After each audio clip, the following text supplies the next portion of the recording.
Assalamualaikum warahmatullahi wabarakatuh. Bismillahirrahmanirrahim. Innal hamdalillah nahmaduhu wa nasta'inuhu wa nastaghfiruh wa na'udzu billahi min shururi anfusina wa min sayyiati a'malina may yahdihillahu fala mudilla lahu wa may yudlil fala hadiyalah. Asyhadu an la ilaha illallah wahdahu la syarikalah wa asyhadu anna Muhammadan 'abduhu wa rasuluh. Allahumma salli ala Muhammad wa ala ali Muhammad. Rabbi yassir wa la tu'assir bitammin bil khair. Rabbi shrah li sadri wa yassir li amri wahlul 'uqdatam min lisani yafqahu qawli. Allahumma aftah alaina hikmataka wa anshur alaina min khazaini rahmatika ya arhamar rahimin. Wallahu allazi la ilaha illa huwa alimul ghaibi wa syahadahu wa rahmanur rahim. Wallahu allazi la ilaha illa hu Al-Malikul Quddus As-Salamul Mu'minul Muhaiminul Azizul Jabbarul Mutakabbir. Subhanallah ya amma yushrikun. Wallahul Khaliqul Bari'ul Musawwiru lahul asma'ul husna. Yusabbihu lahu ma fis samawati wal ard wa huwal azizul hakim. Wala hawla wala quwwata illa billahil aliyil azim. Wala manja minallah ila ilaih amma ba'du. Ayuhal mu'minun ittaqullah usikum wa iyaya bitaqwallah faqad fazal muttaqun. Sidang jemaah yang dimuliakan Allah Subhanahu wa taala, mudah-mudahan kita semua tergolong dalam golongan hamba-hambanya yang benar-benar bersyukur. Amin ya rabbal alamin. Alhamdulillah, syukur pada Allah dengan kudrah dan iradahnya dapat kita berkumpul pada malam ni secara atas talian. Kita niatkan kita duduk dalam majlis ilmu walaupun kita berada dalam atas talian. Kita niatkan untuk terus istiqamah dalam mengisi masa kita malam-malam kita ini dengan ketaatan, yakni dengan menuntut ilmu. Perbetulkan niat kita insya-Allah dan kita berada di malam yang penuh barakah, Sayyidul Ayyam Yaumul Jumu'ah. Perbanyakkan selawat dan salam ke atas junjungan mulia Nabi Muhammad sallallahu alaihi wasallam. Allahumma salli ala Muhammad wa ala ali Muhammad. Baik, sidang jemaah yang muliakan Allah SWT, ada sedikit gangguan teknikal tadi. Ya. Live tadi terus kena ban, kena block terus tadi. Kerana suara UFAA diklaim sebagai sebagai hak property pada sendiri yang baca tu. Jadi property yang intellectual property. Itulah, itu teknikal lah. Sebab tu kita shutdown sekejap tadi. Kemudian kita relive balik. Alhamdulillah. Allah bantu izin untuk kita terus bersiaran pada malam ni insya-Allah. Baik, insya-Allah sidang jemaah yang muliakan Allah SWT. Alhamdulillah. Alhamdulillah Ustaz Anis, alhamdulillah, terima kasih. Dan kita doakan kepada semua yang berada di dalam live kita ni, kita niatkan malam ni malam yang penuh barakah, antara bermulanya malam untuk qabul doa. Jadi kita doakan semua jemaah kita insya-Allah secara khusus dan umumnya yang ikut secara live ataupun tidak. Kita doakan di atas segala ujian yang berlaku, diuji dengan sakit COVID, diuji dengan kurang duit, diuji dengan hidup sempit. Kita mohon pada Allah Ta'ala supaya Allah berikan kekuatan tauhid. Tauhid, kerana dengan tauhidlah terungkai segala yang sulit. InsyaAllah Allah akan permudahkan segala yang sakit, Allah akan permudahkan segala yang sempit, Allah akan permudahkan segala apa yang sulit. Tiada ada mudarat dengan nama Allah, tiada ada mudarat pada COVID, tiada ada mudarat pada kurang duit, tiada ada mudarat pada hidup yang sempit, mudarat hanya pada Allah. Kita doakan semuanya ya, jemaah kita insya-Allah dalam apa jua keadaan dan apa jua yang hal yang mendatang ya. Saya teringat sehari sebelum lockdown 2 tahun lepas. Peristiwa ni berlaku 2 tahun lepas dan sebelum tu alhamdulillah Allah takdirkan balik pada menunaikan umrah. Tidak menjangkakan akan berlakunya ujian yang sebegini rupa, sehingga kan pergerakan terbatas, masjid tutup, besok Jumaat yang mungkin ada yang dah lama tak dapat menunaikan solat Jumaat. Tapi sedang jemaah yang muliakan Allah SWT, Allah takdirkan melalui sahabat saya, Syekh Badrul Hisham, Cik Badrul kita, sahabat saya. Dia bawa jumpa dengan Dr. Yusof Sohibul Samahah, Mufti Negeri Sembilan. Dan beliau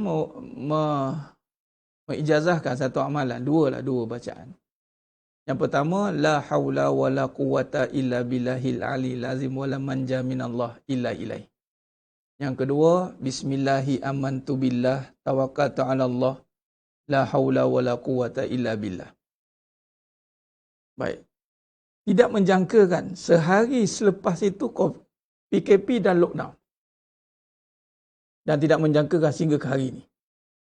Dan sangat-sangat, orang kata apa, tidak terlintas di fikiran amount kita mencecah 20,000. Dan saya difahamkan ada jemaah kita yang sedang menonton ni yang detect COVID, saya tak boleh sebut nama lah. Dia tengah live sekarang ni. Dia tengah bagi tahu Ustaz doakan saya detect COVID. Okey, dan ramai lagi saya tahu ada yang keluarga, satu keluarga dan ada satu keluarga kena. Allah. Apa pun perspektif, persepsi kita, tolak tepilah teori apa pun. Yang berlaku, yang terjadi itu kehendak Allah dan ianya memang memberi kesan kepada kematian. Cuba kita minta jauh daripada keburukan. A'udzubillah, aku berlindung min su'il qada, daripada su'il qada. Qada atau takdir yang buruk. Itu hadis tu. Dari doa juga. Baik, daripada zikir tadi, yang mana sanadnya sampai daripada Dr. Yusof dan daripada Syekh Dr. Datuk Mutarda, mufti sebelumnya. Dan diamalkan, dibaca tentang tambahnya wala manja minallah ila ilaih. Wala manja minallah ila ilaih. Dan saya ada yang dah amalkan, silakan insya-Allah. Dan apa yang berlaku, masya-Allah, kurang duit, sakit COVID, hidup sempit. Tapi dengan tauhid tadi tu, tauhid tu la haula wala quwata illa billahil aliyil azim wala manja minallah illa ilaih.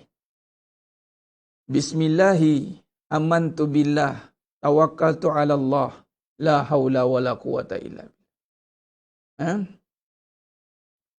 Tiada daya, la haula, tiada upaya, quwata illa billah, melainkan dengan Allah. Dalam hadis ni, hauqalah, kalimah hauqalah ini menyatakan tentang tiada daya nak mendatangkan kebaikan, tiada daya, kuasa nak menolak keburukan. Illa billah, melainkan dengan Allah.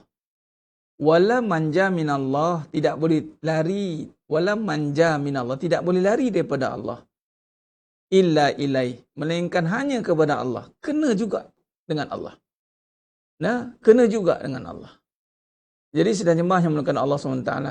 Puan Rosna binti Umar, suara putus-putus, keluar masuk balik. Tadi je kita ada gangguan sikit. Itu teknikal, betul teknikal lah. Kena band terus. Kita dah relax balik. InsyaAllah mudah-mudahan okey lah. Baik, jadi perkukuhkan tauhid itulah keadaan yang paling mustajab di saat ujian yang sempit ini. Tengah sempit lah kita sekarang ni. Sempit kan, pergerakan terbatas. Mana sempit lah. Kita dah tak boleh nak kerana semudahnya. Semudah itu sebelum ni kita dah susah. Bermaksud kita sedang sempit sekarang ni. Apa yang terbaik kita buat sekarang ni adalah dengan perkukuhkan tauhid. Perkukuhkan tauhid dan memang tuan-tuan sedang jemaah yang mulakan Allah SWT. Apa yang nak dijaga di akhir zaman ni adalah tauhid. Tauhid. Jadi ini pegangan yang benar, jangan kita berganjak walau sedikit. Jangan kita dimomokkan, ditakut-takutkan dengan bertindak dengan perkara-perkara yang sehingga kita hilang daripada fokus sebenar, iaitu pertahankan tauhid. Baik, insya-Allah, maka dengan itu marilah kita mengamalkan bacaan surah Al-Hadid. Mari kita membaca amal surah Al-Hadid ni tuan-tuan. InsyaAllah azam amalkan. Azam amalkan. Semua yang menonton malam ni, yang semua jemaah. Allah izinkan kita bersiaran setiap malam, bukan saja-saja, ada sebabnya Allah izinkan. Bukan sekadar nak habiskan topik, bukan sekadar nak habiskan kitab, bukan sekadar nak khatam kitab tertentu, tidak. Tapi kita adakan, Allah takdirkan adakan majlis ilmu setiap malam ni adalah untuk kita pertahankan tauhid, tuan-tuan. Pertahankan tauhid dengan cara kita bermuzakarah begini. Kita bermusyawarah, muzakarah, bertausiah, bertazkirah. Cara kita pertahankan tauhid. Kita beramal selama hari ini memang nampak amal membukit sedap-sedap. Tauhid kita secubit. Goyang kita. Sebab tu Nabi kata, jadidu imanakum. Perbaikilah iman kamu. Kaifa nujaddidu imanana. Min aksiru min qawli la ilaha illallah. Min la ilaha illallah. Dengan membanyakkan kalimah la ilaha illallah. Ingat tuan-tuan. Jadi dengan keadaan yang sangat genting akhir zaman ni, bukan teori konspirasi yang nak.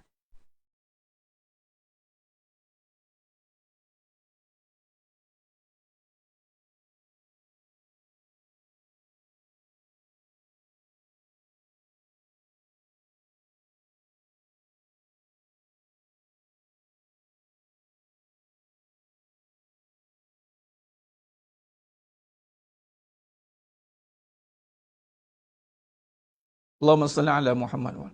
Dengan keadaan sekarang ni tuan-tuan, bukan kata teori konspirasi yang kita nak teliti, bukan sekadar apa perkaranya lain kita nak perhalusi, tapi kita nak memahami akan tentang perkukuhkan tauhid. Allahumma salli ala Muhammad wa ala ali Muhammad. Okey, baik, suara dah okey dah, insya-Allah. Baik. Baik, jadi mari kita sesama baca surah Al-Hadid, insya-Allah. Ambil masa sikit. Ambil masa tuan-tuan, niatkan untuk ruqyah diri, niat untuk pertahankan benteng kita, ibarat pakai baju besi. Surah Al-Hadid ni surah besi, surah besi. Kita pakai baju besi tuan-tuan, ibarat tengah berperang ni. Dan banyak hikmah yang kita boleh kupas daripada surah Hadid ni sebenarnya, insya-Allah. Baik, mari kita sama-sama baca dulu insya-Allah. Dan malam ni juga, bermula malam ni dan habis sebelum habis Jumaat, baca surah Al-Kahfi, insya-Allah. Baik, mana Allah beri kesempatan baca. Baik, mari sama-sama sidang jemaah yang muliakan Allah SWT. Baik, ambil Al-Quran masing-masing. Ambil Al-Quran masing-masing dan kita baca insya-Allah. Kita mulakan dengan umur kita Al-Fatihah. A'udzubillahi minasyaitonirrajim. Bismillahirrahmanirrahim. Alhamdulillahi rabbil alamin. الرحمن الرحيم مالك يوم الدين إياك نعبد وإياك نستعين اهدنا الصراط المستقيم صراط الذين أنعمت عليهم غير المغضوب عليهم ولا الضالين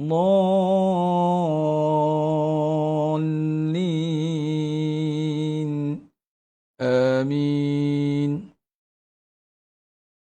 بسم الله الرحمن الرحيم سبح لله ما في السماوات والأرض وهو العزيز الحكيم له ملك السماوات والأرض يحيي ويميت وهو على كل شيء قدير هو الأول والآخر والظاهر والباطن وهو بكل شيء عليم هو الذي خلق السماوات والأرض في 6 أيام ثم استوى على العرش يعلم ما يلج في الأرض وما يخرج منها وما ينزل من السماء وما يعرج فيها وهو معكم أينما كنتم والله بما تعملون بصير له ملك السماوات والأرض وإلى الله ترجع الأمور يولج الليل في النهار ويولج النهار في الليل وهو عليم بذات الصدور آمنوا بالله ورسوله وأنفقوا مما جعلكم مستخلفين فيه فالذين آمنوا منكم وأنفقوا لهم أجر كبير وما لكم لا تؤمنون بالله والرسول يدعوكم لتؤمنوا بربكم وقد أخذ ميثاقكم إن كنتم مؤمنين هو الذي ينزل على عبده آيات بينات ليخرجكم من الظلمات إلى النور وإن الله بكم لرؤوف رحيم وما لكم ألا تنفقوا في سبيل الله ولله ميراث السماوات والأرض لا يستوي منكم من أنفق من قبل الفتح وقاتل أولئك أعظم درجة من الذين أنفقوا من بعد وقاتلوا وكلا وعد الله الحسنى والله بما تعملون خبير من ذا الذي يقرض الله قرضا حسنا فيضاعفه له وله أجر كريم يوم ترى المؤمنين والمؤمنات يسعى نورهم بين أيديهم وبأيمانهم بشراكم اليوم جنات تجري من تحتها الأنهار خالدين فيها ذلك هو الفوز العظيم يوم يقول المنافقون والمنافقات للذين آمنوا انظرونا نقتبس من نوركم قيل ارجعوا وراءكم فالتمسوا نورا فضرب بينهم بسور له باب باطنه فيه رحمة وظاهره من قبله العذاب ينادونهم ألم نكن معكم قالوا بلى ولكنكم فتنتم أنفسكم وتربصتم وارتبتم وغرسكم الأماني حتى جاء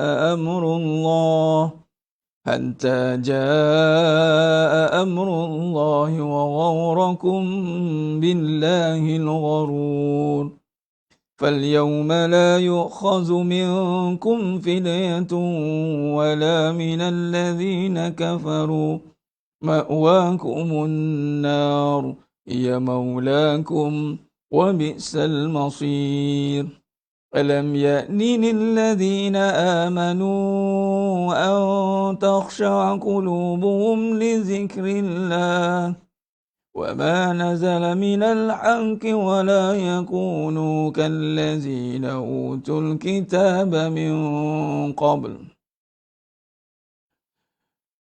فطال عليهم الأمد فقست قلوبهم وكثير منهم فاسقون اعلموا أن الله يحيي الأرض بعد موتها قد بينا لكم الآيات لعلكم تعقلون إن المصدقين والمصدقات وأقرضوا الله قرضا حسنا يضاعف لهم ولهم أجر كريم والذين آمنوا بالله ورسله أولئك هم الصديقون والشهداء عند ربهم لهم أجرهم ونورهم والذين كفروا وكذبوا بآياتنا أولئك أصحاب الجحيم اعلموا أنما الحياة الدنيا لعب ولهو وزينة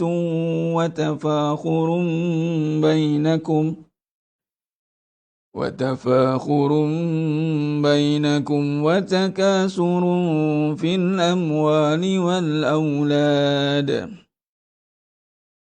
كمثل غيث أعجب الكفار نباته ثم يهيج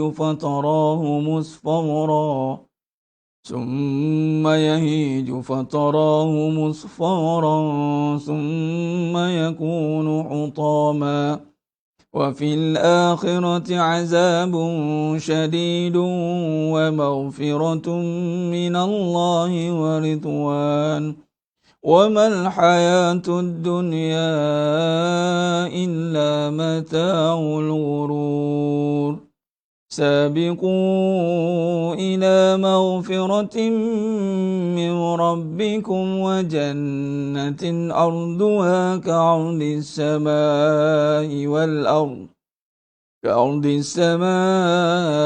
والأرض أعدت للذين آمنوا بالله ورسله ذلك فضل الله يؤتيه من يشاء والله ذو الفضل العظيم ما أصاب من مصيبة في الأرض ولا في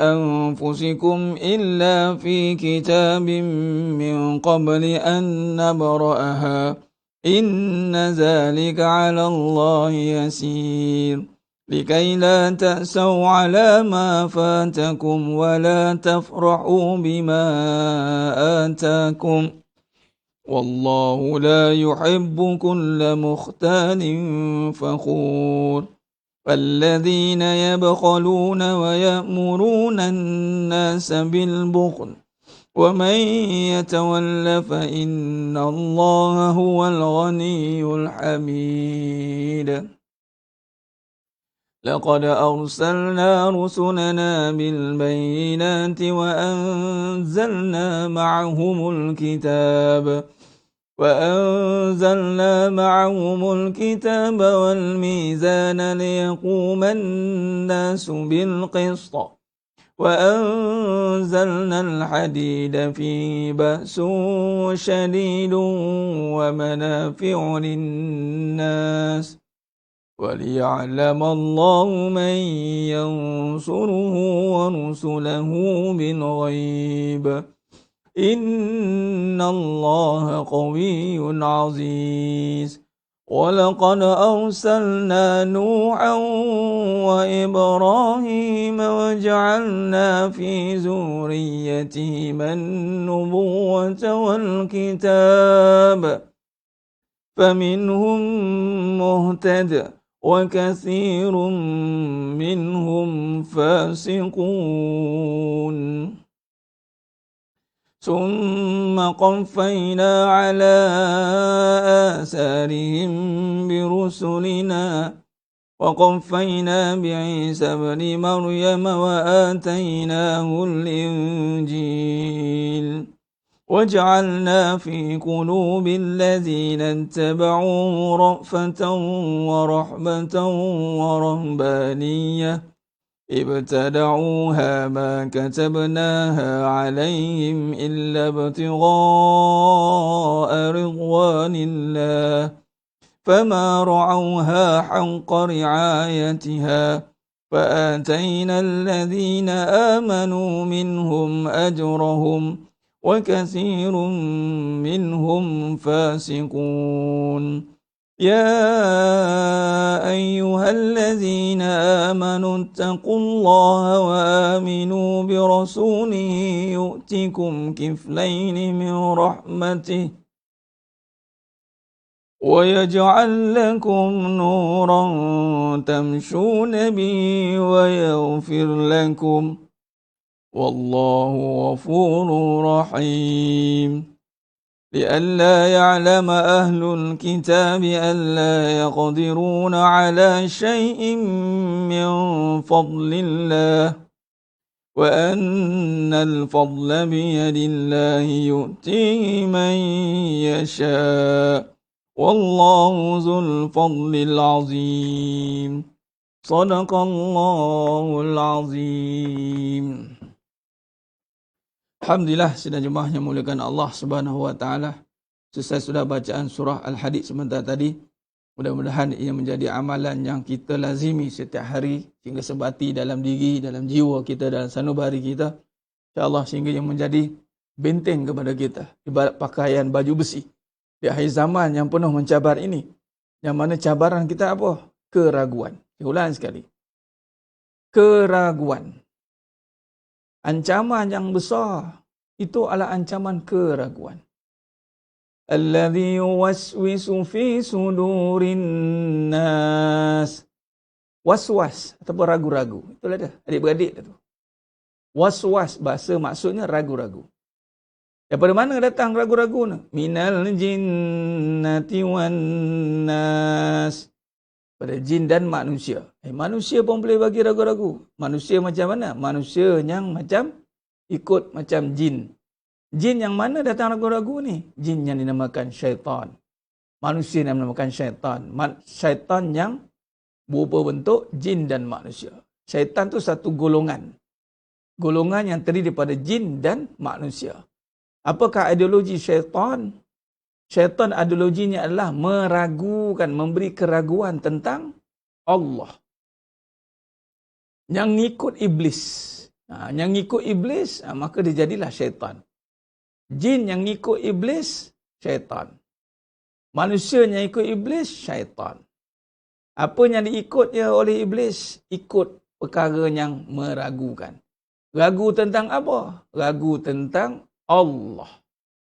Segala apa yang Allah janjikan, sedangkan Allah bersifat innallaha la yukhliful mi'ad. Ya Tuan Nazmi Muhammad, ayah Muhammad Nur. Terlepas saya.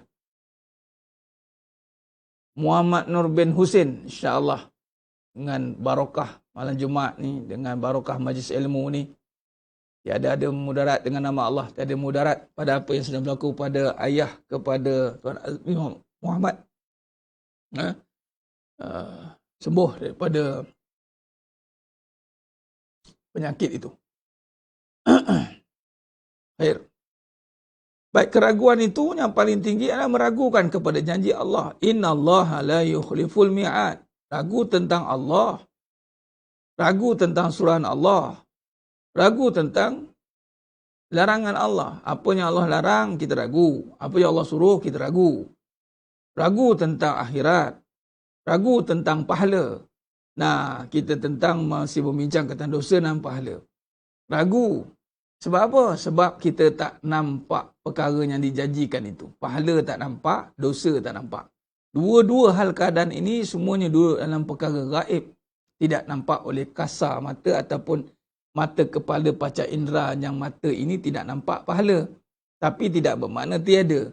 Apakah yang nampak? Apakah, siapakah ataupun kaedah apakah yang boleh nampak pahala?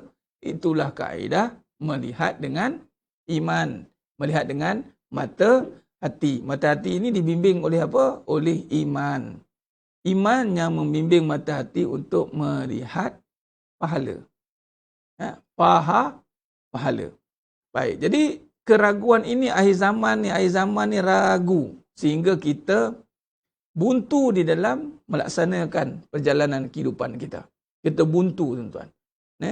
Buntu bagaimana? Buntu kita tak tahu nak urus takbir hidup kita ni macam mana. Nak terikut-ikut. Dan hampir nanti manusia kebanyakan akan terikut-ikut dengan keadaan.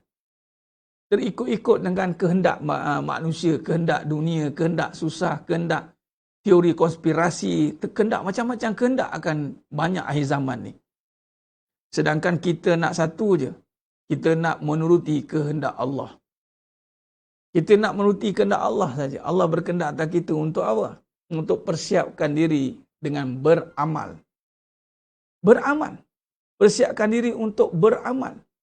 Beramal kepada Allah Subhanahu Wa Taala. Itu dia. Kehendak Allah tu.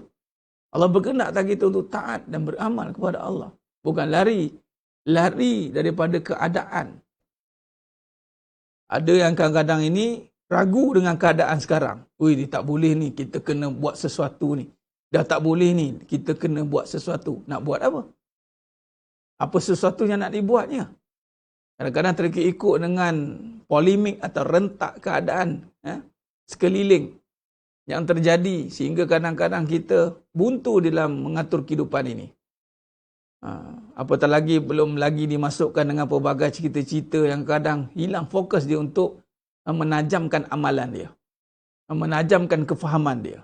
Akhirnya terperangkap dia dengan keadaan-keadaan situasi yang tidak menentu di akhir zaman ni. Macam-macam cerita kita boleh dengar, macam-macam persiapan yang kita nampak orang tengah buat.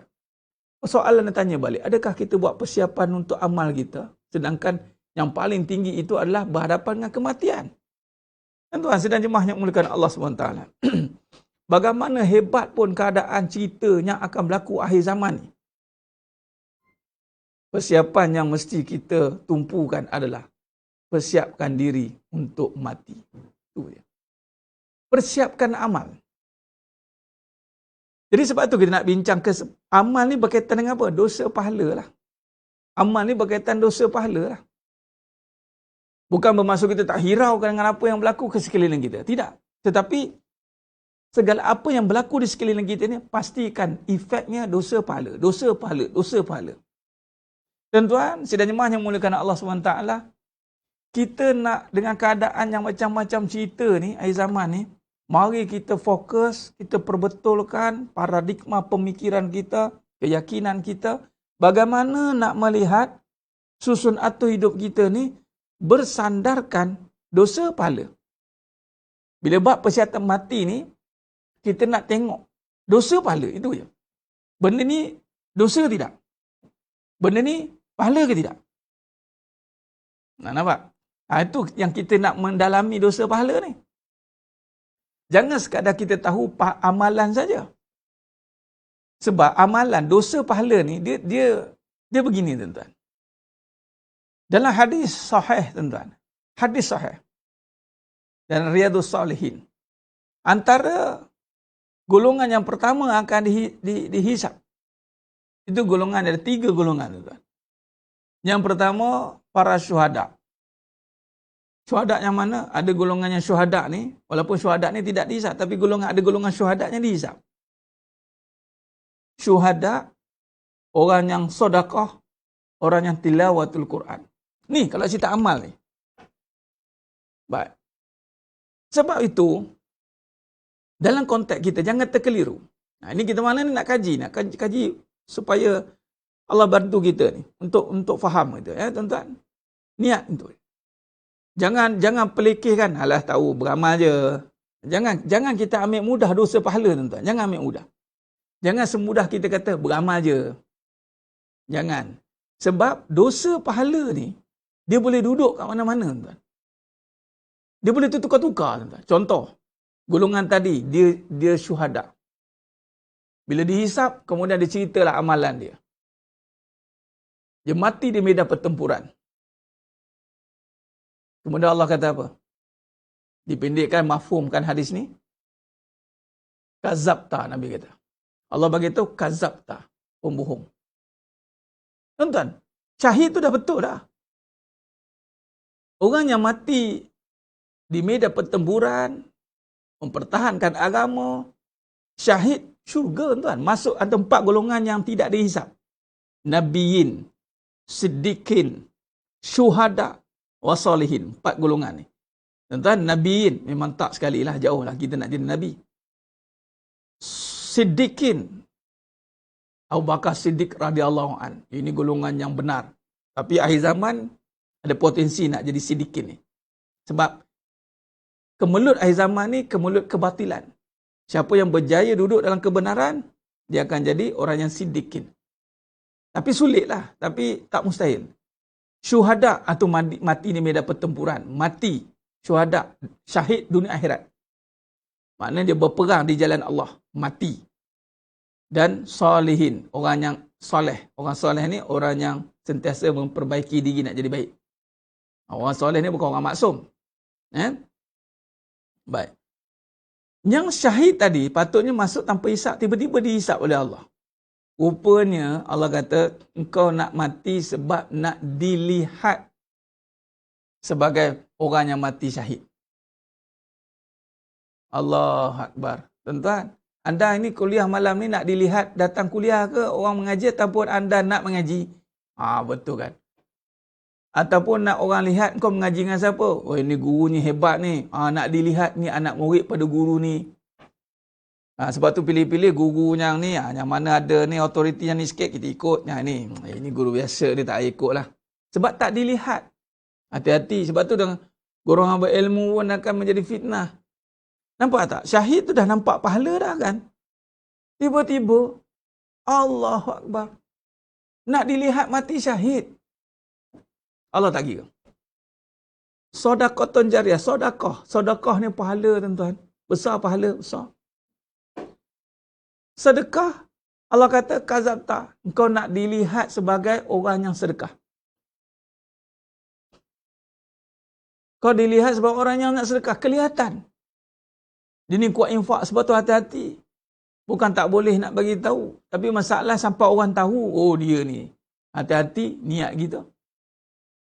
Niat kita. Nampak?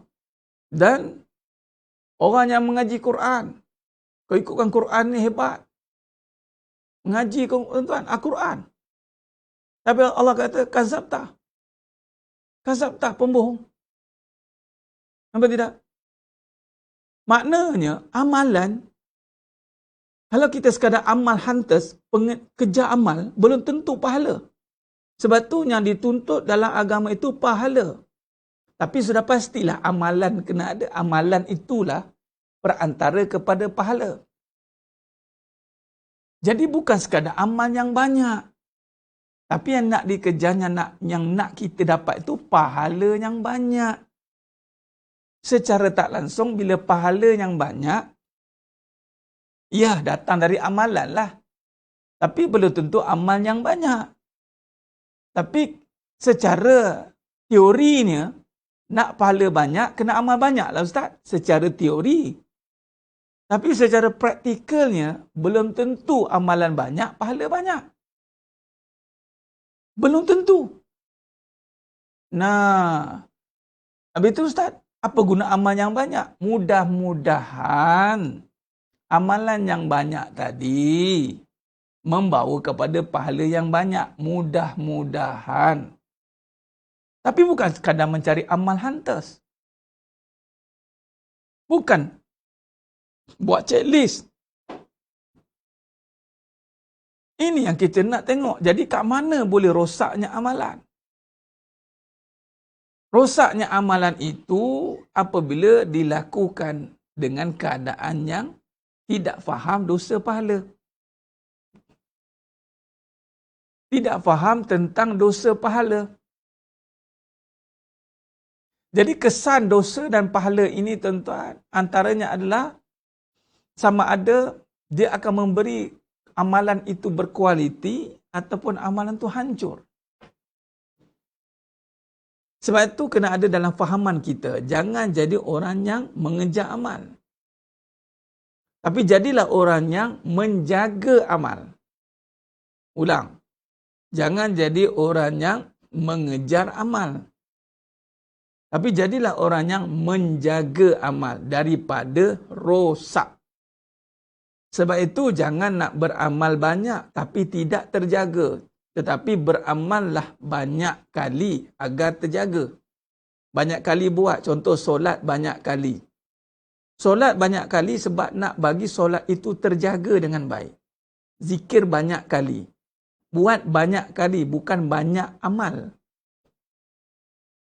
Nah, jadi sedang jemaah mulakan Allah Subhanahu Wa Taala. Khair. Jadi makna kata kita nak pergi kepada kaedah kaedah beramal yang membawa natijah pahala. Memang amalan itu natijahnya pahala. Yang disuruh oleh Nabi SAW, oleh Allah itu pahala. Contoh dalam kalau Ramadan, keluarlah hadis yang popular, siapa yang menghidupkan malam Ramadan. Malam yang memadukkan malam Ramadan itu dengan imanan wahtisaban. Iman dan wahtisaban, mengharapkan ganjaran pahala. Allah ampunkan dia. Dan dalam Al-Quran banyak Allah cerita tentang golongan-golongan yang Allah janjikan pahala. Nah, wattini wazaitun wa turi sinin wa hadzal baladil amin laqad khalaqnal insana fi ahsani taqwim summa radadnahu asfala safilin illa alladziina amanu wa amilus sholihat falahum ajruhum ghairu mamnun. Allah berikan pahala. Sama juga dengan ayat Al-Baqarah 62.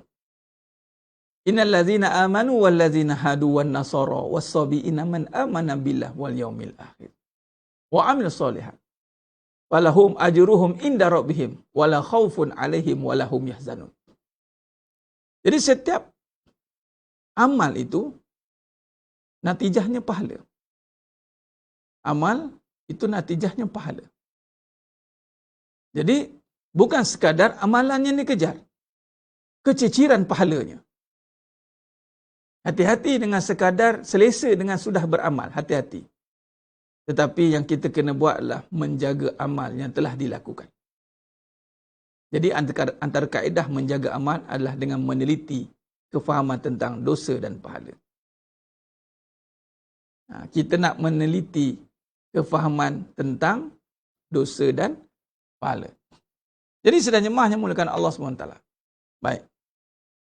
Bila sebut tentang amalan, bila sebut tentang amalan, boleh? Okey, baik. Di sini ada gambar rajah yang telah saya lakarkan untuk kita faham tentang kedudukan amalan. Usaha itu merujuk kepada amalan. Amalan itu merujuk kepada usaha. Bila sebut tentang usaha, itu merujuk kepada amalan. Bila sebut tentang amalan, itu juga termasuk di dalam usaha. Satu. Baik, kita nak tengok bagaimana datangnya pahala. Bagaimana datangnya pahala? Pahala datang melalui amalan. Dia bukan sekadar pahala datang bergulik, debok, datang tiba-tiba begitu. Tidak. Amalan ini ada amalan yang dia panggil amalan zahir, ada amalan yang batin, amalan perbuatan, amalan hati. Okey? Jadi bila sebut tentang amalan, amalan zahir, amalan batin, maka kita gabungkan perbincangan amalan itu ada dua kriteria yang mesti kita kena jaga, kata ulama. Amalan yang pertama itu ikhlas. Ini amalan hati. Ikhlas itu amalan hati. Dan yang kedua adalah ikut sunnah Nabi SAW. Ittiba' dengan Nabi SAW. Ikut syariat baginda Nabi SAW. Ini perbuatan. Macam tu solat. Sallu kama ra'aitumuni usalli. Solatlah seperti mana kamu melihat aku solat. Atau perbuatan. Maka setiap perbuatan itu mestilah mengikut apa yang Nabi telah ajar dan apa yang telah disepakati oleh jumhur ulama. Itu kena faham. Maknanya apa yang Nabi ajar dan apa yang disepakati oleh jumhur ulama. Bila kata ikut sunnah, ada pahaman kata ikut sunnah ikut Nabi je, ulama tak boleh. Jangan. Al-ulama warasatul anbiya. Nabi kata. Jadi dia kata ikut Nabi dan ikut kesepakatan jumhur ulama. Maka bila kata ikut kesepakatan jumhur ulama, di sinilah ada perbahasan-perbahasan tentang ada isu-isu khilafiyah, ada isu-isu amalan-amalan yang muktabar, ada amalan-amalan yang susu jalurnya yang diamalkan oleh ulama.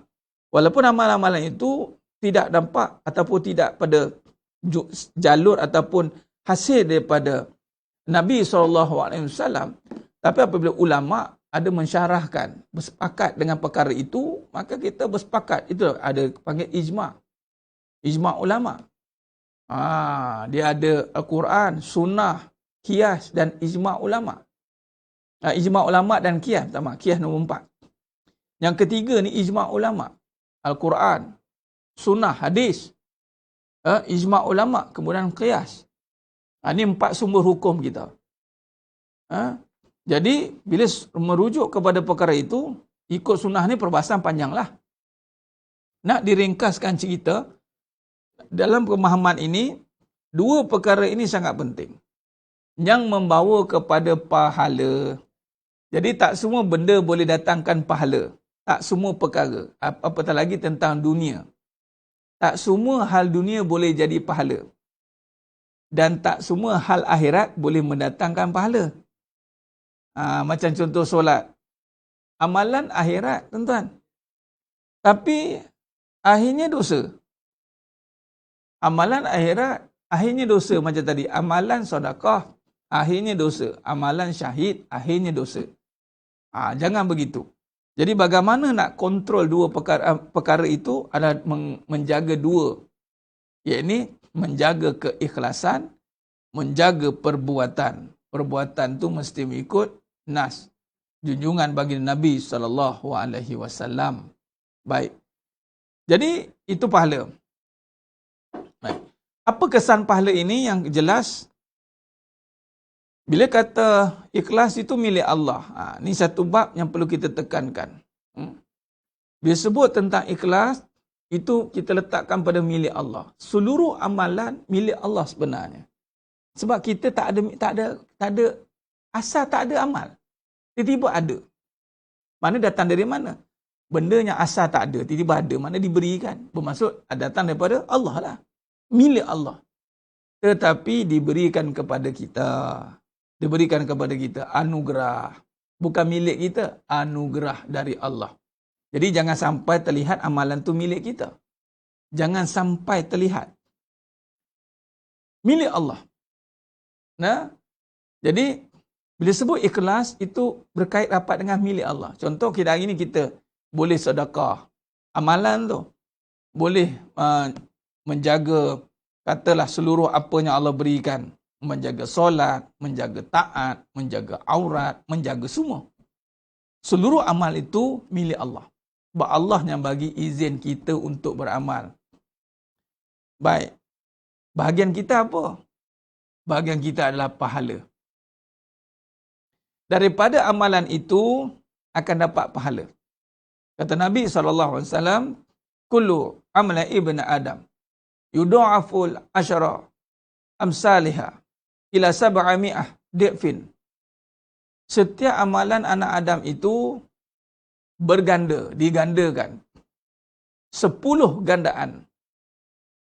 Sehinggalah 700 gandaan. Itu dia. 700. Banyaklah pahala tu. Jadi pahala ni urusan Allah. Tapi milik bahagian kita atau milik kita pahala lah. Jadi setiap amalan itu pahalalah natijahnya. Dan syariat, ikut sunnah tu syariat. Bila sebut pahala, kesannya adalah pahala ini dia akan memberikan kita ketenangan di dalam hati. Dan dia akan menghilangkan ketakutan di dalam hati. Dalilnya itu, dalam tenang ni gembira. Tenang ini dalamnya ada gembira. Jadi kita ambil tenang tu paling tinggi. Kalau gembira belum tentu ada tenang. Bahagialah, tenang ni bahagia. Baik. Sebut saja tenang, dalilnya adalah surah Al-Baqarah ayat 25.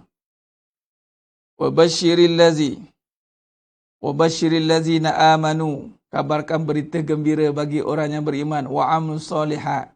Nampak? Pahala ni sifatnya gembira. Jadi mana yang gembira bukan cukup dengan gembira. Bahagia.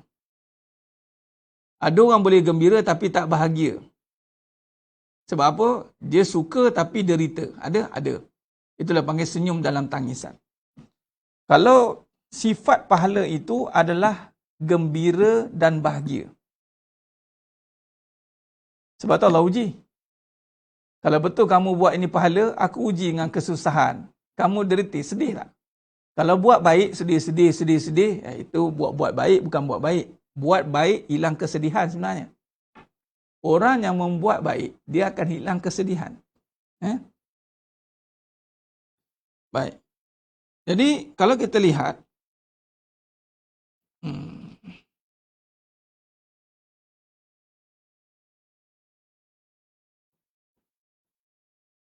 pahala ni, tuan-tuan,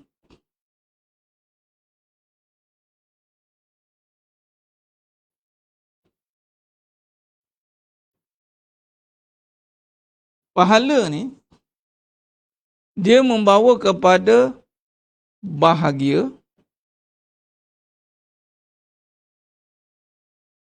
gembira. Bahagia ini pada jiwa, gembira ini pada perasaan. Jadi pahala ni, dia cover dua-dua sekali sebenarnya. Dua-dua terjaga. Jiwa dia bahagia, perasaan dia gembira. Dua-dua dia. Itu konsep pahala. Pahala tak nampak. Tapi dia adalah rasa. Dalam bahagia ada gembira. Dalam gembira belum tentu ada bahagia. Sebab apa? Perasaan ni kecil. Sebab tu suka berkecil hati. Dia tidak boleh bercampur. Dalam gembira ni belum tentu ada bahagia. Belum tentu. Tapi sekiranya dia dapat bahagia terlebih dahulu, maka sudah pasti dia ada gembira. Barang siapa yang mencari gembira saja, iaitu perasaan saja, kita dah bincang dah bab perasaan ni panjang lebar, maka dia belum tentu dia dapat bahagia. Belum tentu. Arti kata lain, kalau dia tak tumpukan kepada pahala, belum tentu dia dapat bahagia. Sebab gembira boleh dapat tanpa pahala. Okay. Gembira ni, kalau nak cerita gembira saja, dia boleh dapat dengan keadaan. Keadaan apa? Keadaan seronok, keadaan senang. Dia boleh dapat. Tapi belum tentu keadaan itu memberikan dia bahagia. Bila keadaan ini dah tak senang, dah tak seronok, maka sekiranya dia tiada bahagia, maka dia pergi pada derita. Ini bahaya dia. Saya tulis ni dulu ya. Okey. Gembira.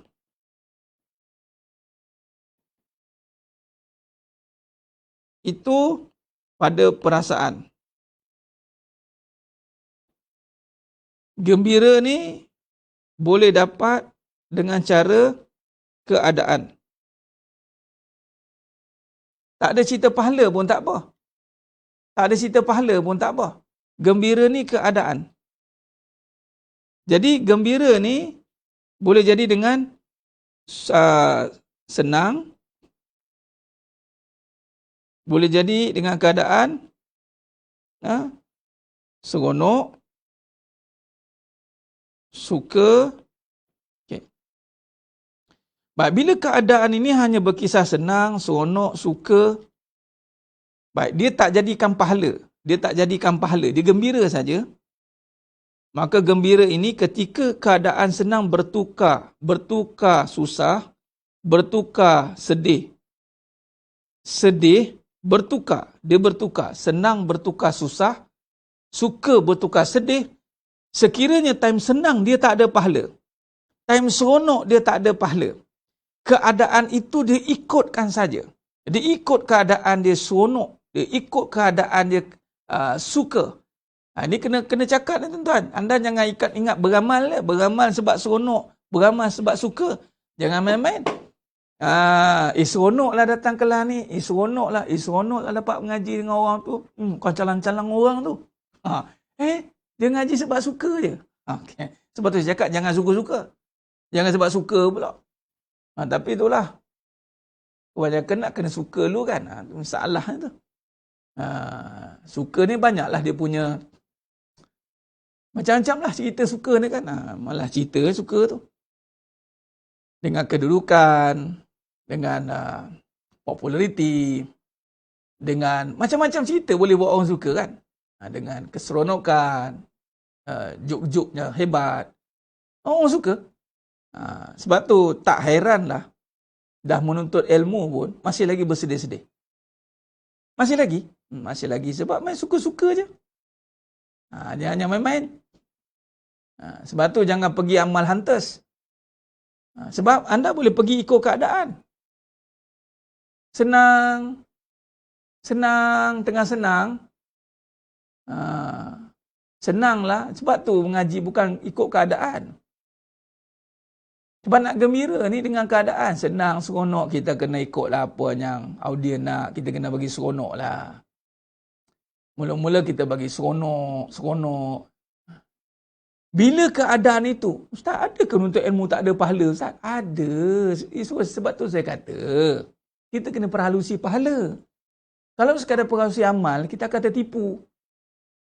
Kita ingat kita dah beramal, pun tak ada pahala. Rugi kita. Sebab tu, nak tengok dia ni betul-betul gembira atau tidak, maka datanglah ujian nanti kan. Allah ujilah. Allah ujilah gembira tu.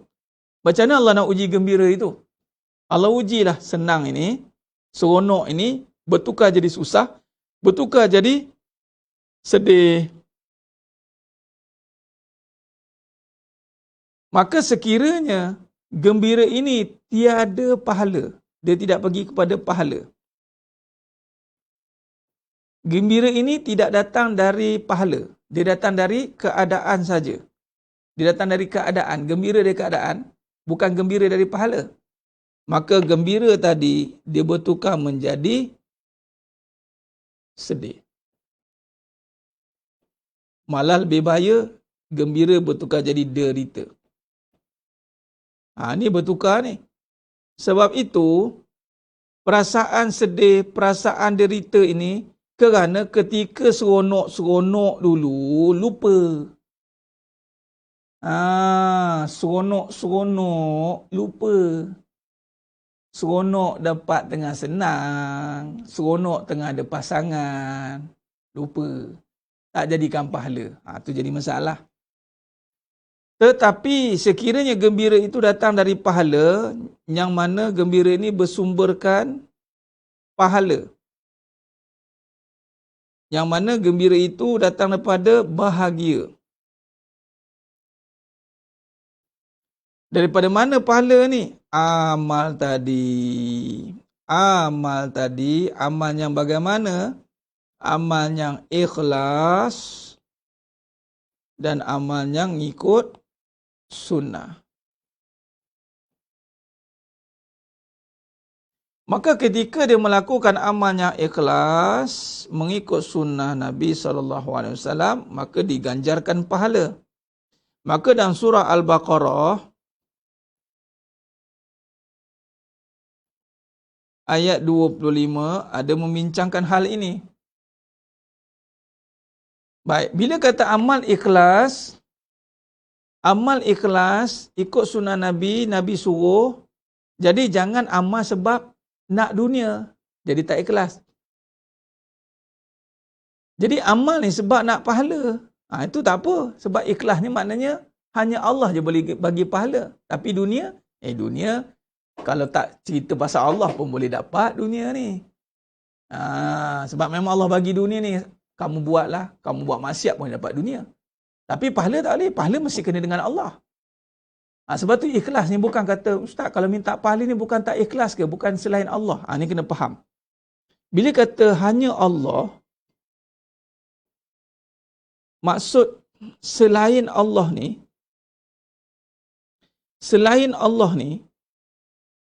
maksudnya bukan kita cerita begini. Bila sebut pahala saja, syurga saja, perbincangannya dah selain Allah, Ustaz. Ini dah selain Allah ni, dah tak ikhlas. Bukan begitu maksud dia. Maksud selain Allah adalah pahala, syurga, tidak ada selain Allah yang boleh bagi. Melainkan Allah juga. Allah je yang boleh bagi pahala, Allah je yang boleh bagi syurga. Jadi kalau kita beramal, hanya Allah je boleh bagi segala ganjaran ini, maka ikhlaslah. Itu namanya ikhlas. Jangan tertipu. Barang siapa yang beramal nak masuk syurga, syirik. Ada pula cakap macam tu. Ada perbahasan gitu. Saya dengar Allah. Habis tu hadis Nabi semua salah lah. Sebab Nabi masuk minta syurga. Barang siapa yang beramal kerana nak pahala, syirik. Allah. Hati-hati. Kalau sidang jemaah yang mulia Allah Ta'ala dengar perbahasan ni, itu perbahasan batil. Maksud selain Allah adalah tiada selain Allah yang boleh bagi pahala. Memang Allah je. Tak ada suami kita boleh bagi pahala, tak ada isteri kita boleh bagi pahala, tuanku, raja pun tak boleh bagi pahala, siapa pun berpangkat apa atas muka bumi, tak ada siapa boleh bagi pahala, melainkan Allah. Maka kita berhajat hanya kepada Allah. Maka untuk pahala, syurga, sama. Tak ada siapa boleh bagi syurga, melainkan Allah. Dia itu ikhlas. Maka kita tumpu hanya Allah. Yang jadi tak ikhlasnya, dia begini. Bila kita beramal,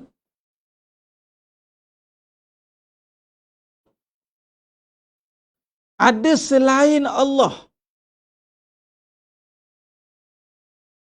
Ini maksud selain Allah juga ni. Kena faham baik-baik. Kita beramal, ada selain Allah. Apa yang selain Allah? Dunia. Elok-elok beramal itu ganjarannya pahala. Yang pergi beramal selain Allah tu kenapa nakkan dunia? Ini yang salah. Kita dah elok-elok dah tadi cerita tadi. Apa tadi? Syahid. Dah elok-elok dah kan? Syahid. Kita ambil ni hadis ni tuan-tuan, ni hadis sahih daripada Riyadhus Salihin ni. Saya tak baca lah hadisnya, panjang. Saya ambil mafhum saja.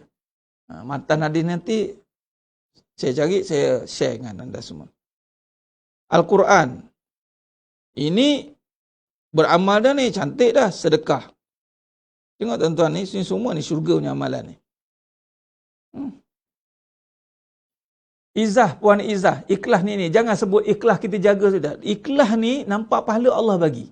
Jangan sebut saya ikhlas menjaga, saya ikhlas apa, tak ada. Ikhlas ni nampak pahala je.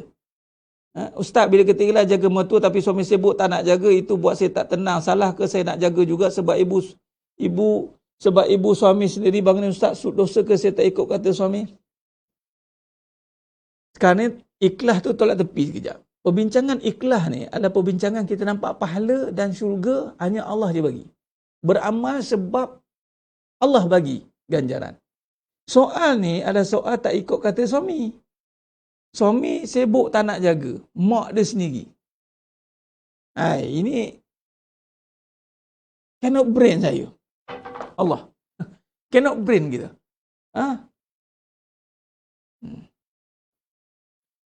Suami tak bagi jaga mak. Macam mana? Tak terfikir saya. Mak sendiri tu.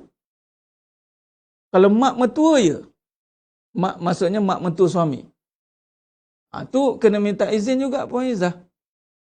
Walaupun lah kalau suami tak izinkan, kita memang suami yang orang kata tiada hati perut lah. Mak tengah sakit, tiba-tiba mak mertua sakit, suami kata jangan jaga.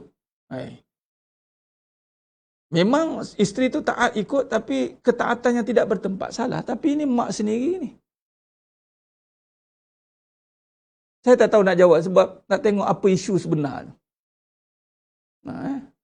ada isu di sebaliknya, tak tahulah apa. Duk jaga, duk mengadu pasal suami ke, duk geram tak dijaga tu. Aku suruh jaga, kau mengadu pasal aku. Faham? Kata, marah suami. Cerita itu, cerita ni lah. Cari sokongan lah. Geram betul. Kata, tak payah jaga mak lah. Wallahualam, saya tak boleh nak jawab soalan ni. Sebab mak sendiri, suami tak bagi jaga. Pelik. Wallahualam, saya tak boleh jawab. Nanti ya. Saya fikir balik keadaannya. Renung sekejap. Beramal kerana Allah tapi kerana duit. Macam mana Ustaz? Hilanglah pahala amal tu. Bila hilang pahala amal, tak ada pahala lah.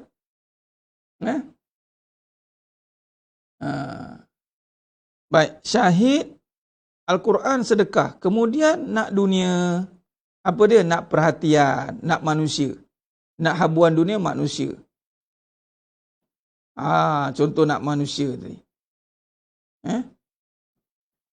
Jadi menyebabkan wasidamida memang ada yang macam tu. Ada yang ya, tapi bagi saya lah. Hal ya betul. Ada hal-hal yang berlaku dalaman ni. Ada hal berlaku konflik dalaman.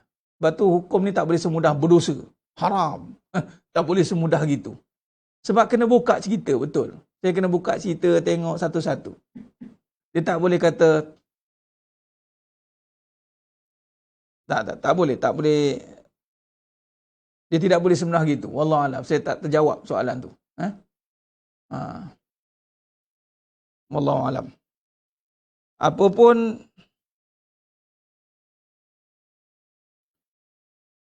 dalam bab kebaikan, saya jawab umum dululah, Puan Izzah.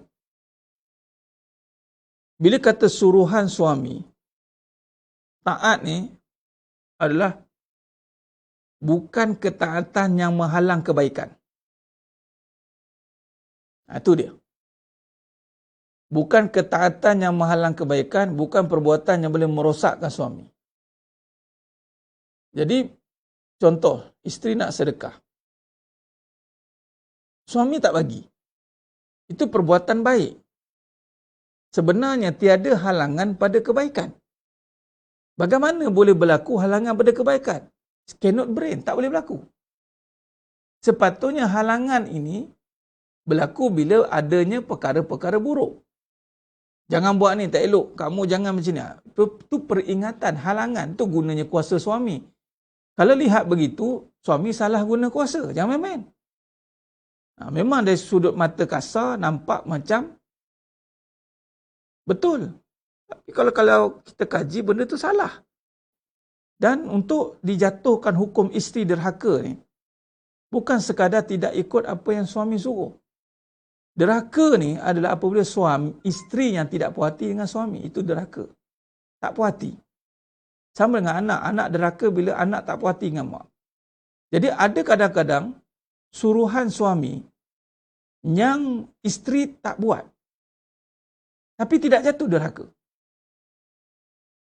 Kena faham tu, derhaka tu. Apa dia? Apabila suami suruh buat jahat, isteri tak buat. Tak jatuhlah derhaka. Contoh tadi, meninggalkan mak. Ni contoh ni. Mudah-mudahan Allah bantu. Meninggalkan mak yang sedang sakit. Mak sendiri. Yes, mak mentua. Meninggalkan mak sedang sakit. Dan sehingga mudarat mak itu. Dan itu perkara dosa. Maka suami kata jangan buat. Biarkan mak kat situ. Sekiranya isteri tidak menuruti perkara itu. Tapi menuruti dengan baik. Ya, jangan tak puas hati pula. Jangan menengking suami lah. Cakap buruk-buruk. Salah lah. Tapi kita tetap buat. Jadi, kerana meninggalkan kebaikan itu satu keburukan. Melainkanlah suami nak benda yang wajib. Sebab memang jaga mak tu tak wajib. Ingat, jaga mak mertua tak wajib. Melainkan suami yang kena jaga. Kalau suami suruh pula, suami suruh jaga mak. Itu kebaikan. Dan memang suami kata, awak tolong mak jaga mak saya sekejap. Minta tolong. Suami kata, awak jaga kejap. Saya tak suka lah bang. Isteri tak puas hati. Sedangkan yang disuruh itu kebaikan. Bila kebaikan mendapat tentangan daripada isteri, jatuh derhaka. Tapi ketika isteri nak buat kebaikan, ditentang oleh suami. Jangan buat. Itu halangan melakukan kebaikan, mendatangkan keburukan. Sekiranya isteri tetap buat kebaikan itu, tidak jatuh dosa. Melainkan, ada hajat suami bertembung waktu itu. Suami nak sesuatu lah. Hajat-hajatnya mesti ditunaikan. Itu wajib lah. Contoh, solat tahajud itu hebat. Tapi suami kejut untuk selain tahajud. Contoh. Kan. Kena selesaikan suami dululah.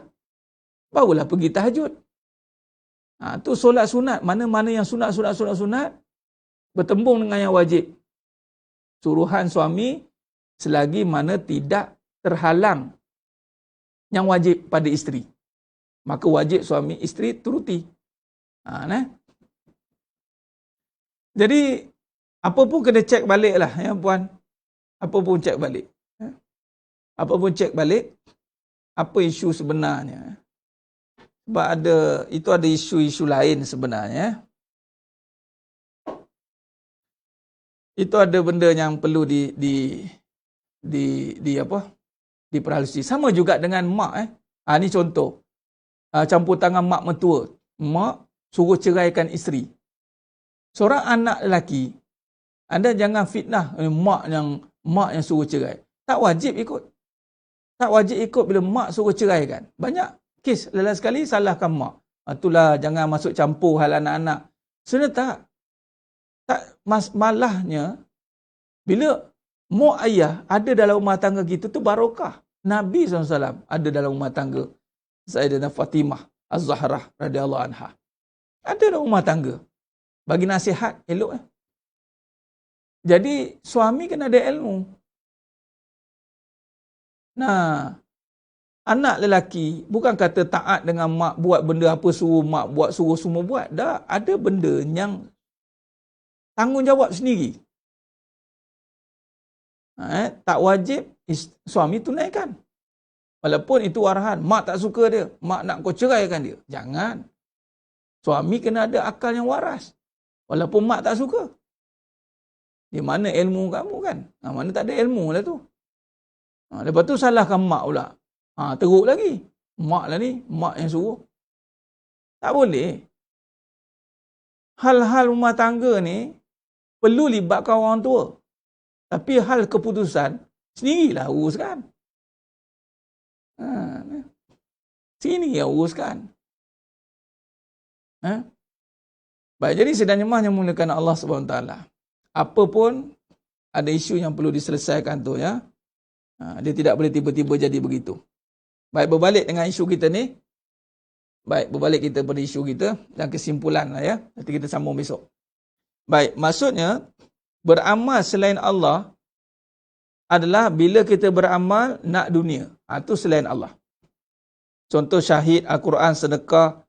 Semua amalan lah nak abuan dunia. Nak perhatian, nakkan ganjaran. Ni tolong ni dapat duit. Salah. Sebagai contoh, almarhum Datuk Ismail Kamus berubat. Alhamdulillah saya belajar dengan almarhum. Lambat berubat. Haram. Haram terus. Berubat sebab nak ambil duit. Haram, berdosa. Berubat sebab nak ambil duit. Ni ada macam tak masuk ni.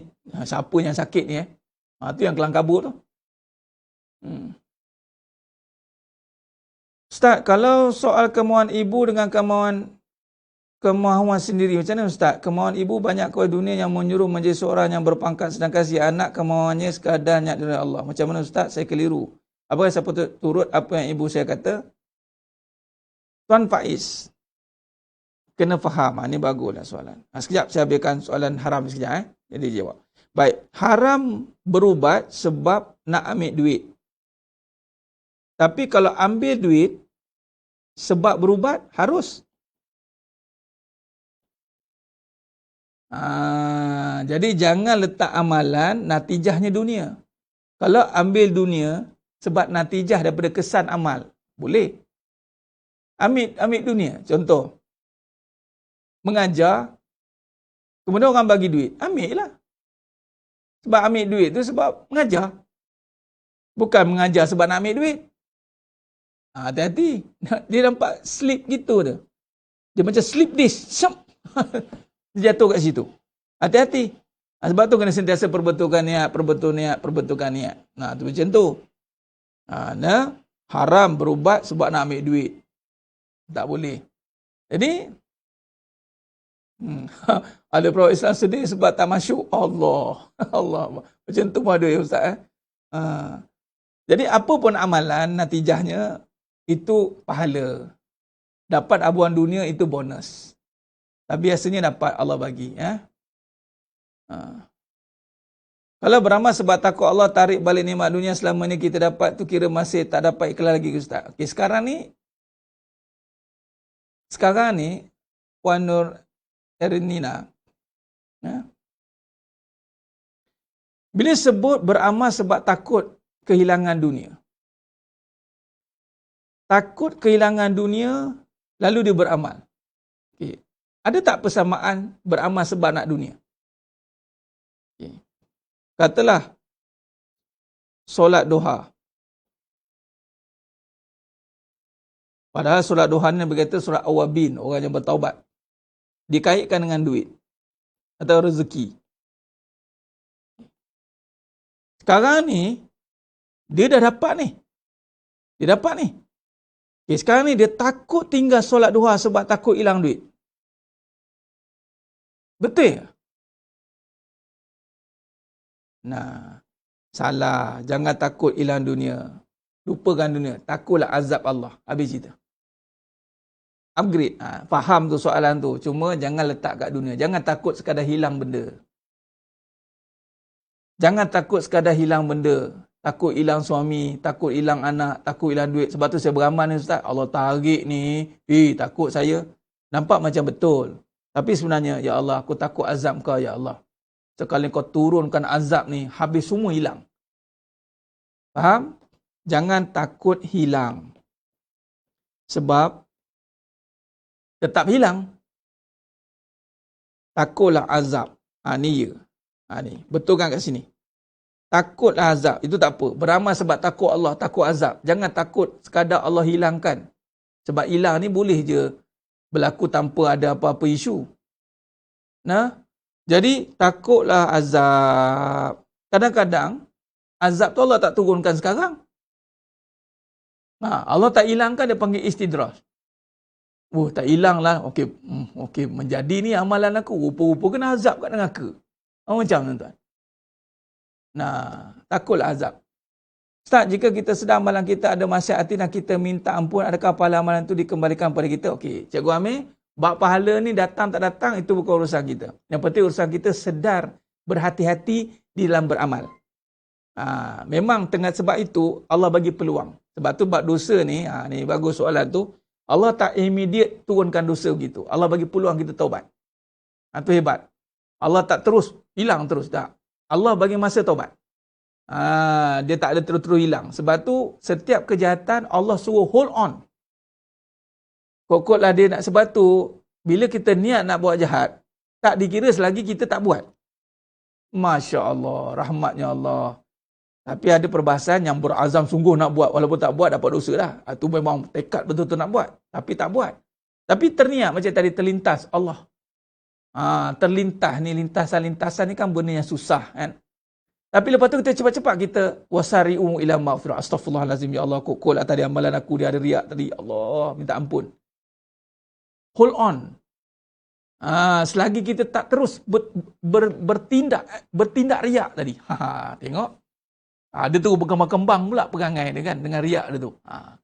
Ini ya Allah, teriak ke apa ke? Itu ada sifat berhati-hati. Allah hold malaikat untuk catat. Tapi kalau kebaikan tuan-tuan, niat dia dapat. Niat nak buat baik dapat. Inilah rahmat. Rahmat Allah. Apatah lagi buat. Apatah lagi dia buat baik. Dua lagi, tambah lagi kebaikan. Ustaz, kita cakap Allah, kita buat apa yang Allah suka, Allah bagi apa. Itu ayat tergantung tu Dewi Tan. Kita buat apa yang Allah suka, Allah bagi apa yang kita suka. Ya ke? Kalau kita suka benda yang maksiat, Allah bagi ke? Tak, salah tu, ayat tu tidak betul. Dia kena buat apa yang Allah suka, benci apa yang Allah benci. Kena tambah. Sebab tak semua apa yang kita suka tu, Allah nak bagi. Sebab apa yang kita suka, kalau benda tu maksiat, kita sedekah, buat apa yang Allah suka, nanti Allah bagi apa kita suka. Apa dia? Kita suka duit banyak. Betul ke? Tu ada tu. Ya? Ada tu dalam motivasi tu banyak. Kadang motivasi Islamik pun ada cakap macam tu. Hati-hati. Dia bukan sekadar buat apa yang Allah suka, Allah bagi apa yang kita suka. Dah. Buat apa yang Allah suka, tinggalkan apa yang Allah benci, Allah bagi apa yang kita perlu. Tak semua yang kita suka tu perlu untuk kita. Suka tu perasaan.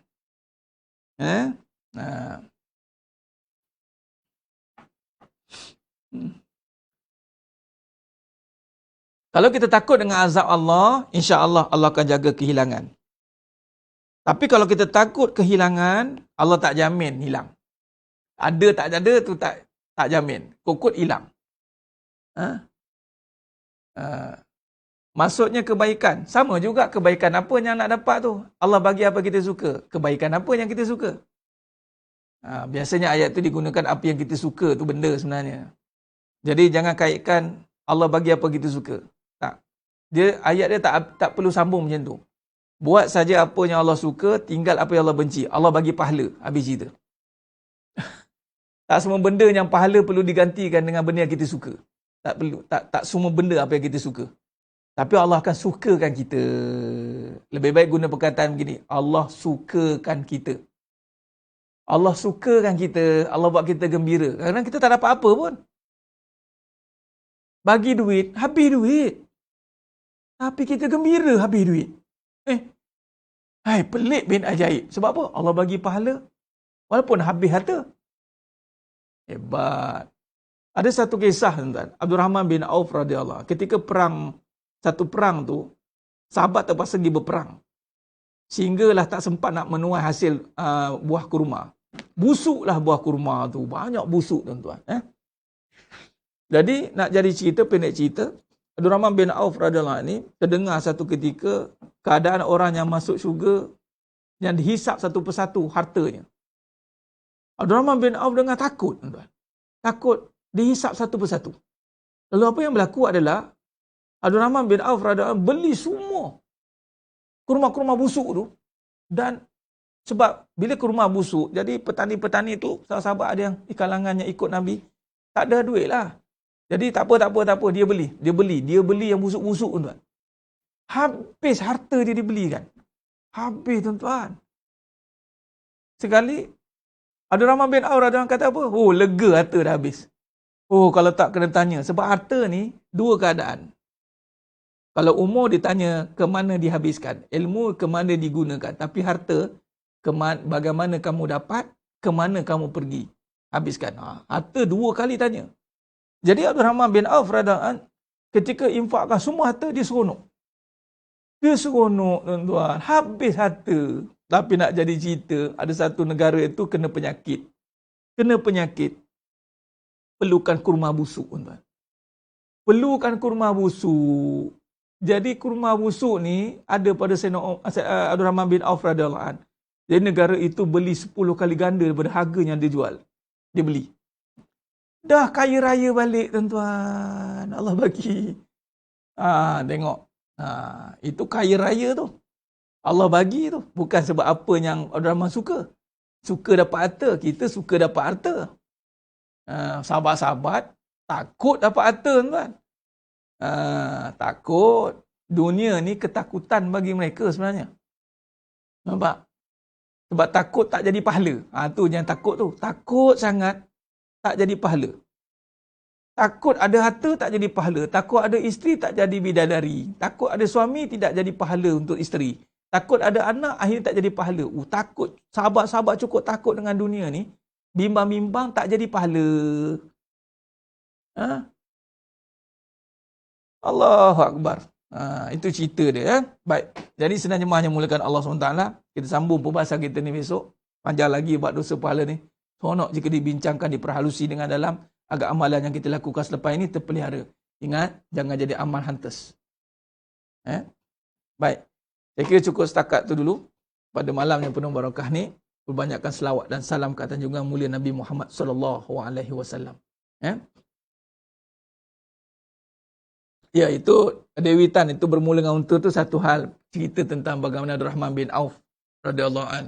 Tapi nak ceritanya gembira habis harta. Itu sahabat, level sahabat ni gembira habis harta kerana infak. Itu suka tak? Adakah kita suka keadaan macam tu? Macam nak kaitkan tadi. Adakah kita betul suka apa yang kita suka tu betul ke? Kita kena cek balik. Silap bulan kita suka tu Allah tak suka. Jadi suka apa yang Allah suka, benci apa yang Allah benci, Allah beri pahala pada kita, Allah sukakan kita. Apa yang ada tu Allah akan sukakan. Allah akan sukakan. Contoh keadaan itu macam tadi Abdul Rahman bin Auf radhiyallahu an, sampai habis harta Allah sukakan dia. Allah tenangkan hati dia. Apa tadi? Kan gembira, bahagia Allah bagi. Jadi insya-Allah kita sambung perbahasan ni pada besok malam. Teruskan bersama, teruskan istiqamah dalam pengajian insya-Allah. Alhamdulillah. Terima kasih banyak pada semua yang hadir pada malam ni. Mohon ampun maaf atas segala kekurangan, terkasar kata, kurang bicara, kurang dalam penyampaian. Hanya Allah Ta'ala sajalah yang mampu menyempurnakan perbahasan kita pada malam yang penuh barakah ni insya-Allah, sehingga kita bertemu pada perbincangan yang seterusnya insya-Allah. Aku qouli hadza wa astaghfirullah azim li wa lakum. Nak tutup sekejap. Puan Haziz Shah. Ni kan kalau confuse tutup ni kan confuse terus tak beramal ni. Jangan banyak amal. Saya nak tanyalah. Kalau beli barang banyak, sekali busuk. Adakah maksud jangan beli barang banyak? Tu tergantung tu. Bukan jangan banyak beramal. Jangan banyak kejar amal tetapi tak ada pahala. Kena faham. Bukan jangan banyak beramal. Kadang-kadang orang banyak beramal, pahala tak ada. Jadi kejarlah pahala itu, jaga amalan itu. Itu maksud dia. Jaga amalan itu. Jangan beramal, tak jaga amalan. Beli barang banyak, barang tu expired, busuk. Tak tengok, kualiti tak ada. Itu maksudnya, jangan hanya tahu beramal banyak. Beramal dia banyak. Dan sekali pahala tak ada. Yang kita nak tumpukan adalah pahala yang banyak. Jadi pahala yang banyak belum tentu berkadaran dengan amal yang banyak. Sebab ada amalan yang buat satu tapi pahalanya 1000. Contoh, kita baca surah Al-Hadid tadi. Satu ayat 3. Tapi pahala 1000. Dia macam gitu. Tapi maksudnya jaga amalan. Bukan berhenti beramal. Jaga amalan. Hati-hati tu. Nanti kan habis kuliah, Ustaz Farid cakap jangan banyak beramal. Sudah. Kita bagi tahu hati-hati. Jangan sekadar mengejar amalan tapi tiada ganjaran. Tapi lebih baik kita jaga ganjaran. InsyaAllah kita akan tahu bagaimana nak beramal. InsyaAllah. Khair. Jadi sidang jemaah yang muliakan Allah Subhanahu Wa Taala. Dan sekali mohon ampun maaf di atas segala kekurangan, terkasar kata, kurang bicara. Hanya Allah Ta'ala sajalah yang mampu menyempurnakan perbahasan pada malam yang penuh barakah ni. Khair. Aku qouli hadza. Astaghfirullahalazim. Walakum wabillahi taufiq wal hidayah. Assalamualaikum warahmatullahi wabarakatuh. Ditangguh dengan tasbih kafarah dan suratullah. Subhanakallahumma wa bihamdik. Asyhadu an la ilaha illa anta astaghfiruka. Bismillahirrahmanirrahim. Wal 'asr. Innal insana lafi khusr illa alladhina amanu wa 'amilus shalihat. Wa tawassaw bil haqq wa tawassaw bis sabr. Wallahu a'lam bisawab. Takbir. Allahu akbar.